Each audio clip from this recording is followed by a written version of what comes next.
George Santos is a Republican lawmaker from New York who has been charged with 13 federal crimes. He represents the 3rd Congressional District, which covers parts of Queens and Long Island. He was elected in 2022, defeating Democratic incumbent Thomas Suozzi by a narrow margin.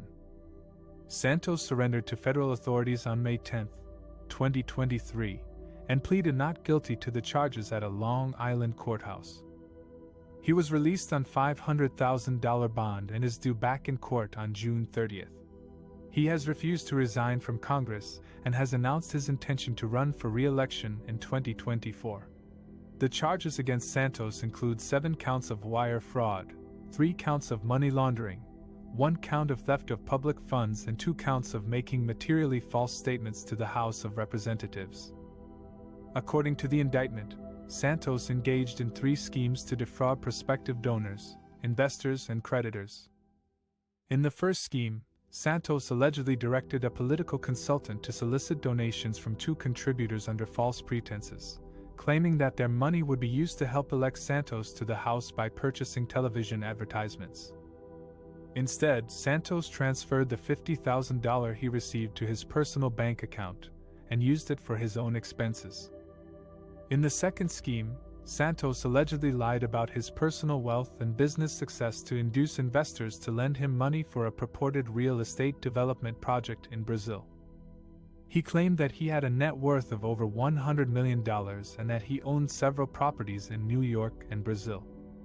He also presented forged documents and bank statements to support his claims. He received over $1 million from 4 investors, but never repaid them or used the money for the project.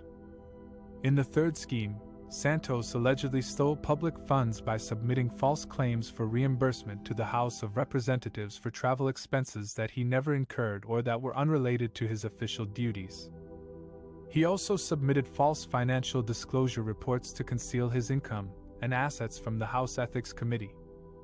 Santos faces up to 20 years in prison for each count of wire fraud and money laundering, up to 10 years for theft of public funds, and up to 5 years for making false statements.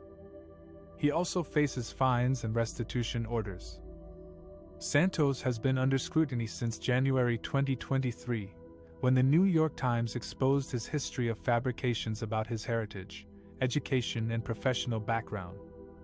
He had claimed that he was Jewish, that he had degrees from Harvard and MIT, that he had worked at several global financial firms, and that he was a star volleyball player.